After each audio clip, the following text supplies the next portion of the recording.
Welcome to Lynn Pryor Audio, where mystery and detective stories come to life. There is a Reaper by Charles DeVette. Doctors had given him just 1 month to live, a month to wonder what comes afterward. There was one way to find out. Ask a dead man. The amber brown of the liquor disguised the poison it held, and I watched with a smile on my lips as he drank it. There was no pity in my heart for him. He was a jackal in the jungle of life, and I was one of the carnivores. It is the lot of the jackals of life to be devoured by the carnivore. Suddenly, the contented look on his face froze into a startled stillness. I knew he was feeling the first savage twinge of the agony that was to come. He turned his head and looked at me, and I saw suddenly that he knew what I had done. "You murderer!" he cursed me, and then his body arched in the middle, and his voice choked off deep in his throat. For a short minute he sat, tense, his body stiffened by the agony that wrote it, unable to move a muscle. I watched the torment in his eyes build up to a crescendo of pain, until the suffering became so great that it filmed his eyes, and I knew that, though he still stared directly at me, he no longer saw me.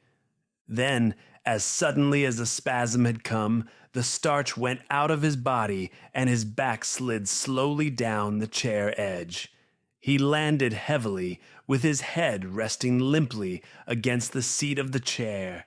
His right leg doubled up in a kind of jerk before he was still. I knew the time had come. "Where are you?" I asked. This moment had cost me $60,000. 3 weeks ago, the best doctors in the state had given me a month to live. And with $7 million in the bank, I couldn't buy a minute more. I accepted the doctor's decision philosophically, like the gambler that I am. But I had a plan. One which necessity had never forced me to use until now. Several years before, I had read an article about the medicine men of a certain tribe of aborigines living in the jungles at the source of the Amazon River. They had discovered a process in which the juice of a certain bush, known only to them, could be used to poison a man.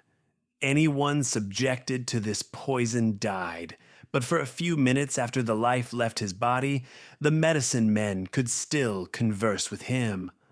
The subject, though ostensibly and actually dead, answered the medicine men's every question. This was their primitive, though reportedly effective method of catching glimpses of what lay in the world of death. I had conceived my idea at the time I read the article, but I had never had the need to use it until the doctors gave me a month to live. Then I spent my $60,000, and 3 weeks later I held in my hands a small bottle of the witch doctor's fluid. The next step was to secure my victim, my collaborator, I preferred to call him. The man I chose was a nobody, a homeless, friendless nonentity picked up off the street. He had once been an educated man, but now he was only a bum, and when he died, he'd never be missed. A perfect man for my experiment. I'm a rich man because I have a system. The system is simple. I never make a move until I know exactly where that move will lead me. My field of operations is the stock market. I spend money unstintingly to secure the information I need before I take each step. I hire the best investigators, bribe employees and persons in position to give me the information I want, and only when I am as certain as humanly possible that I cannot be wrong do I move. And the system never fails. $7 million in the bank is proof of that. Now, knowing that I could not live, I intended to make the system work for me one last time before I died. I'm a firm believer in the adage that any situation can be whipped, given prior knowledge of its coming, and of course, its attendant circumstances. For a moment, he did not answer, and I began to fear that my experiment had failed. "Where are you?" I repeated, louder and sharper this time. The small muscles about his eyes puckered with an unnormal tension, while the rest of his face held its death frost. Slowly, slowly, unnaturally, as though energized by some hyper-rational power, his lips and tongue moved. The words he spoke were clear. "I'm in a tunnel," he said. "It is lighted dimly, but there is nothing for me to see." Blue veins showed through the flesh of his cheeks like watermarks on translucent paper. He paused and I urged, "Go on." "I am alone," he said. "The realities I knew no longer exist, and I am damp and cold. All about me is a sense of gloom and dejection. It is an apprehension, an emanation, so deep and real as to be almost a tangible thing.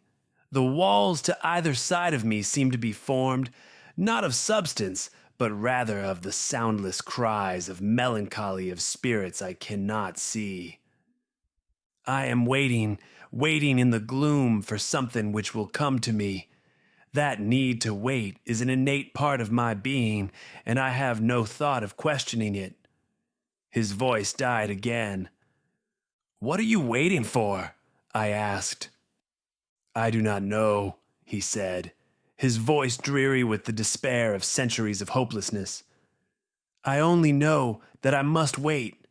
That compulsion is greater than my strength to combat." The tone of his voice changed slightly. "The tunnel about me is widening, and now the walls have receded into invisibility.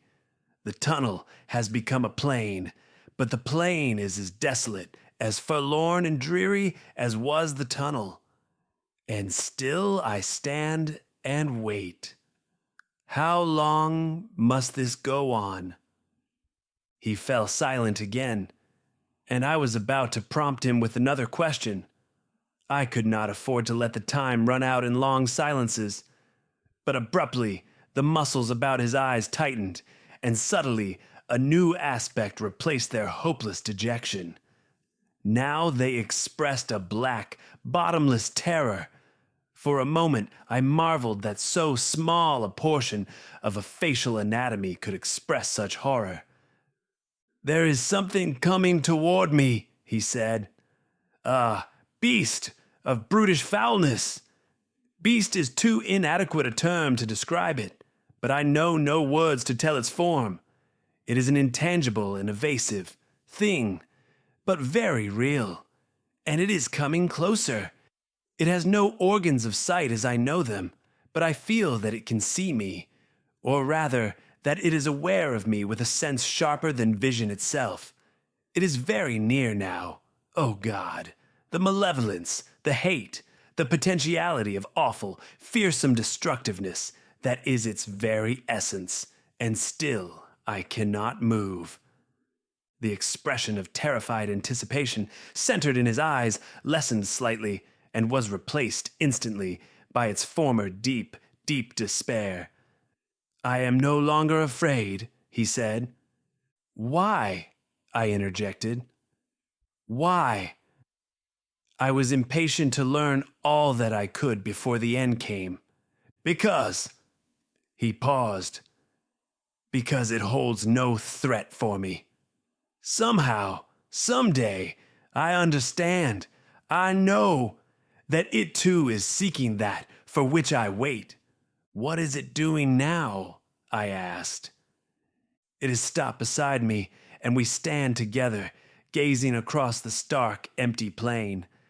Now a second awful entity, with the same leashed virulence about it, moves up and stands at my other side. We all three wait, myself with a dark fear of this dismal universe, my unnatural companions with patient, malicious menace. "Bits of," he faltered, "of, I can name it only aura.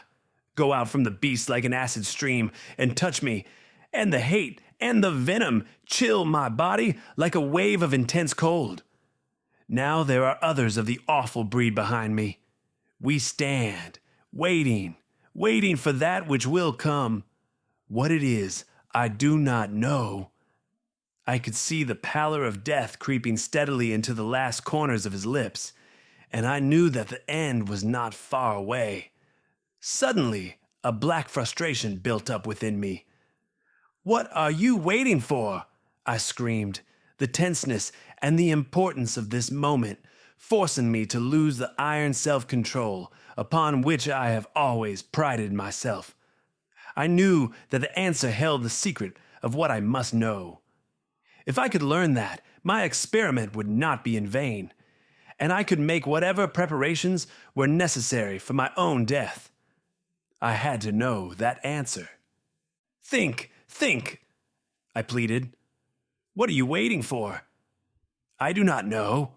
The dreary despair in his eyes, sightless as they met mine, chilled me with a coldness that I felt in the marrow of my being. I do not know, he repeated. Yes, I do know. Abruptly, the plasmatic film cleared from his eyes, and I knew that for the first time since the poison struck, he was seeing me clearly. I sensed that this was the last moment before he left. For good. It had to be now. Tell me. I command you, I cried. What are you waiting for? His voice was quiet as he murmured, softly, implacably, before he was gone. We are waiting, he said, for you. I appreciate you watching. If you found this content helpful, please like and share it with others who might enjoy it too. Your comments help me improve, so let me know what you think. And for more exciting updates, subscribe to my channel.